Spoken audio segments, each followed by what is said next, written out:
Hey guys, what's going on? Druzy here, back again with another South Park Phone Destroyer video and another top 10 updated version of this top 10 that I've also had on the channel here before, and that is the top 10 legendary cards currently within the game.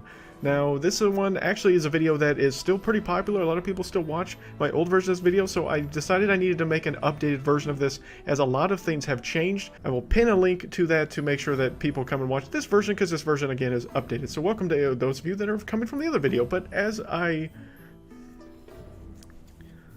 in this one, again, we're going to focus on my opinion on the current top 10 legendaries in the game. There are going to be some differences of opinion most likely throughout the course of this video. Always let me know down below what you guys think is in your top 10, or if you agree or disagree with my selections.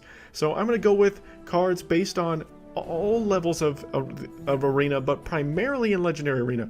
So this list will also affect the other arenas, both silver and bronze shield. Yes, but again, the primary focus here is for legendary gameplay. Those of you trying to get to legendary or are in legendary arena, the cards that I have seen be the most effective in the higher tiers of PvP, and can be effective at lower tiers as well. Now, in some of the lower tiers, this list may be slightly different, but I feel like I give justifiable reasons as to why I put each of these cards in this top 10. Now, if you were looking for Call Girl or Sizzler Stewart to be in this top 10, have a good one. Bye. See you later. I know, spoiler alert, I'm sorry, but both those cards still need some adjustments, and the only adjustment I feel both those cards need is attack damage. A slight increase to attack damage, maybe a slight health increase, but not overdoing it, because both those cards have Sizzler Stewart has a mechanic that as he kills an enemy, or hits an enemy, I'm sorry, he will increase his attack speed, and Call Girl's current attack speed is actually really good, so if you give them too much damage boost, in all honesty, they would almost be too good with paired with someone like Ninju or something like that, or any of the other Kyles that boost damage output, that it could be very dangerous. So those are the only two cards that I feel like really are the weakest legendaries in the game right now. And all the rest are relatively balanced, but these are still the best of those 10. So we're going to start with number 10, and that is going to be 6th Element Randy. So I put 6th Element Randy in the 10th spot because he has been seeing a large increase in PvP ladder at high tiers of PvP, primarily for the reason of the damage increase that he got in a most recent buff. He also got a buff to his Roombas, and this was a few updates ago now, before recording this. So you see a lot of 6th Element Randy. He has a lot of value. He's a very useful tank, both with his insane damage output, like I just mentioned. He can one-hit a ton of things. That's also very useful. And again, his Roomba units or his spawn units that he summons are very useful as well, being basically little mini tanks that can help him kind of get an advantage, or you an advantage in your gameplay with him. So I really see 6th Element Randy as really a lot better than the previous version that I made of this top 10, so he definitely is in the top 10 right now. At number 9 is Mecha Timmy, also from the sci-fi theme. Mecha Timmy, at one point, in all honesty, to me was the strongest legendary card in this entire game, and he has taken a slight decrease in that he does have still some bug mechanics that he does double hit at times, but all the Timmys have that, and a number of other range units still can have that glitch go on until we go server-side PvP. But I digress. I still think Mecha Timmy has a ton of value. His mind control is still extremely useful. He does have good scaling in both his damage and health scaling. And again, his knockback is very undervalued, and his mind control is very good. If used at the right time, can be a detriment to the opponent and a positive for you. So Mecha Timmy, definitely still undervalued, still definitely strong. You see a lot of people canceling him because of his value and stuff like that. And if you leave him alone, he can be a nightmare in some matches. For some people. So Mecha Timmy definitely needs to make this top 10 for those reasons. Moving on to number 8, I went with Stand of Many Moons. Now, I think Stand of Many Moons has flirted with being one of the best legendary cards in the game. I feel like some have kind of overshot it because of buffs that they have received, but I still think Sam is still a very strong card. I think all of the cards in this top 10 are viable, and they can be used in a variety of decks. But Sam still has a lot of strength with the ability of his charge ability and stuff like that. He can almost wipe a complete screen of a ton of different units. Not all of them. Obviously, tanks generally will survive it if they're at full health, and most fighter cards will survive his explosion. But the fact that Dr. Timothy doesn't survive it anymore is nice. And there's other cards that have received some health nerfs to make it to where Sam's charge ability is much more valuable and kills a lot more units. But I still think Sam has a ton of value. He's still a nuisance. A lot of people still still either may run Mind Control, may run Lightning Bolt, may run a cancel card to get rid of them. I generally try to run a cancel card to get rid of some because it's almost a necessity, because he can be just that devastating. And you're seeing a resurgence in adventure decks because of some of the changes that have happened within the meta, and so because of that you're going to see a lot more Psalm in my opinion. So he's definitely one you're going to want to focus on and deal with if you're going against it. Coming at number 7 is Mysterion. Now some of you might be surprised by this and think that he might be higher up the list, but Mysterion still to me isn't as useful in Legendary Arena, and there still are a variety of ways to cancel Mysterion. Because Mysterion can die to Medusa Bebe from her canceling the Death Wish with her snake, that is also problematic. You have Transmogrify, which transforms him into a rat, which then cancels him out and removes him, even though obviously that's an even trade. Unholy Combustion will not destroy his death animation, but will obviously remove him from the field. Or Cock Magic still is used, not as much in the meta because it has been nerfed by being increased in energy cost, so you're not seeing it quite as much. But there are a number of units that can cancel out his Death Wish and make him not quite as viable. But I still think Mysterion has a lot of value. I really enjoy playing him, and he's my only level 5 legendary that I currently have in the game. So he's definitely, I can't be biased in this top 10. So to me, he's one of my favorite legendary cards in the entire game, but I don't think he has the same amount of value. He has a ton of value in lower levels because of the fact that he can almost continuously respawn infinitely unless you have something to transform him and get rid of him, or just kill him outright very quickly, and then he has to use his slow animation to basically take his ghost character back to the new kid and stuff like that. But Mysterion still has a ton of value. He's very good in Team Wars, very good in a lot of other scenarios because of the fact that he can almost unlimitedly respawn again unless you transform him to where he is removed. So Mysterion still has a ton of value, but not quite as good as some of these other legendaries that we're about to talk about. Now this top 6 was very difficult, but for number 6 for me is Mr. Hankey. Mr. Hankey has received a huge buff. It's been a few months now to his damage and health, and because of that, he's probably one of the strongest assassins in the entire game and widely used in this meta right now for the obvious reasons of his charge ability, or his war cry is very good at being able to increase the charge ability rates of any charge units that are your allies on the field at the time. Plus the fact that he hits like a Mack truck, he moves very quickly, and he's just a very strong all-around unit. And he's a neutral card, so obviously he can be used in any deck you can think of. So he's just got a ton of value there. You can even use him, not even for his war cry, just for him as a base assassin unit. At 3 energy cost, with the amount of damage and health that he has now, he's a monster and someone you definitely are going to be wary of, because he's in almost every deck in Legendary Arena for obvious reasons because of how good he is. But there are some other cards, again, that have received a little bit better buff to where he is just a little bit lower than what he would have been, in my opinion, even just a couple of months ago. I would have probably had Mr. Hankey a little bit higher on this list, but some changes have happened that have caused him to move down a little bit, so that's why he's where he's at. But coming in now at number 5 is Manbearpig. Now, this is where it's going to get heated, possibly, in the comments section again, because a lot of people like where Manbearpig is right now. I'm by no means saying that Manbearpig is bad. Manbearpig received a huge buff by finally getting an AoE attack, to the point to where he's almost too good in certain situations. At lower tiers, he is a menace. He is going to be devastating for bronze and silver players if you're lucky enough to have obtained him.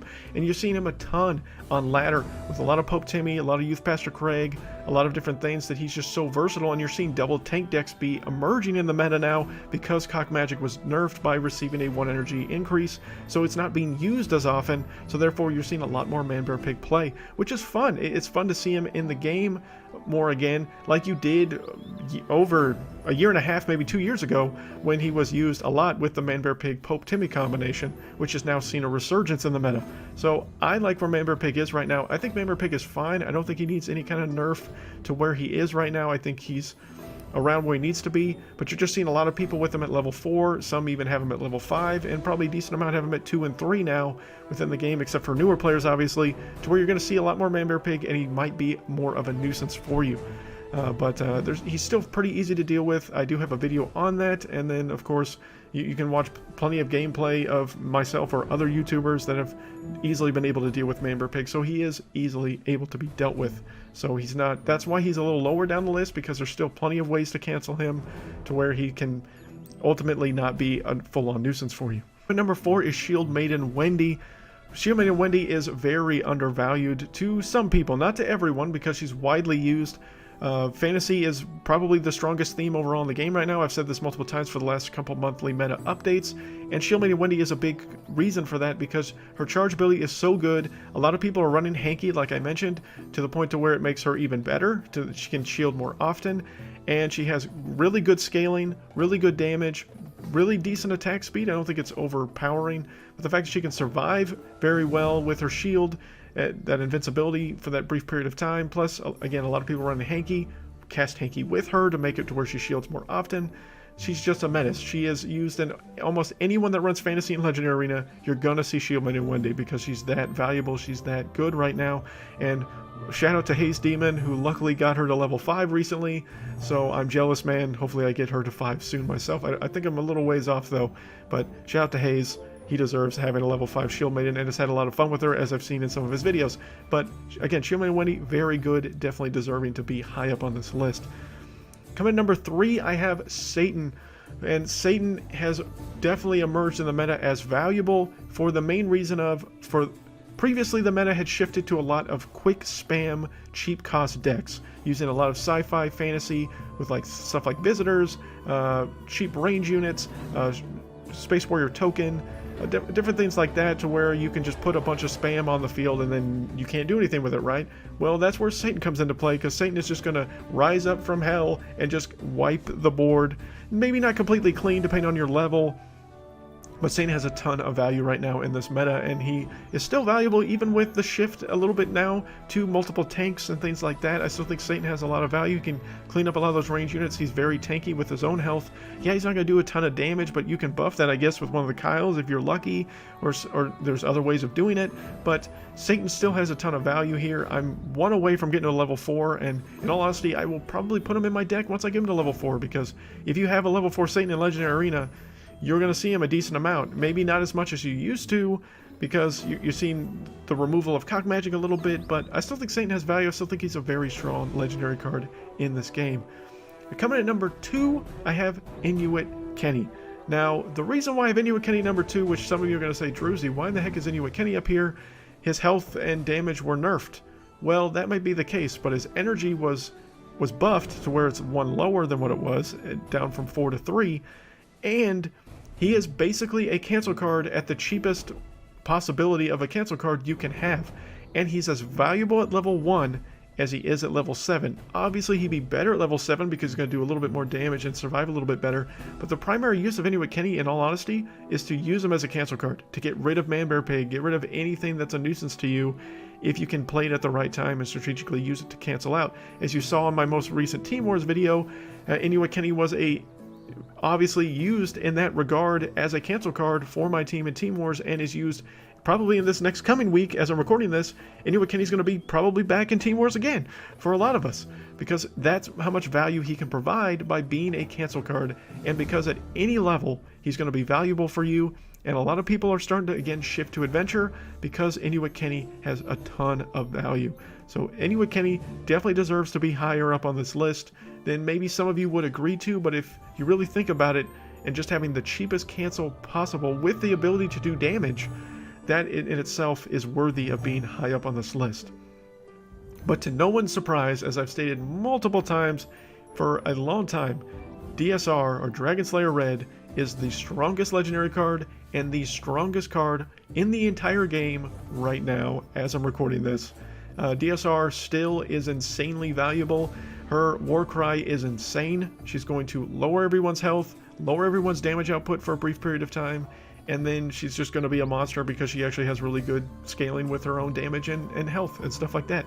But she also, like Inuit Kenny, has the same value at level 1 that she does at level 7. Obviously at a higher level, she's going to be able to function more as an actual fighter card and actually do some damage for you, or stay alive and maybe kill a unit or two. But the fact that, again, her Warcry is the focus here. Same as Inuit Kenny, his Death Wish is the main focus of him, of being valuable. This Warcry of hers is the most important thing. And yes, they lowered her aura of the or the cone effect of the ability, but it's still insanely strong. It's still used widely in this meta for obvious reasons, especially now with the resurgence of tanks. You're going to see her used even far more often. And I'm not saying she went away. She was definitely used a lot before, but she's going to be even more valuable now because of the shift that has now kind of happened slightly, not totally, but a little bit. So that is my top 10 for the legendary cards currently in the game. But as always, you guys always let me know what you guys think down below in the comments section. And also, if you've made it this far in the video, what would you like to see next? What kind of top 10 would you like to see me update next? I'm always wanting to do that. Or are there any other kind of series that I've done in the past that you would like to see me kind of give a updated retweet to? Let me know down below in the comments section. You guys are amazing. Thank you so much for the continued support and the growth here on the channel. I appreciate it immensely. But until next time, guys, my name is Druzy.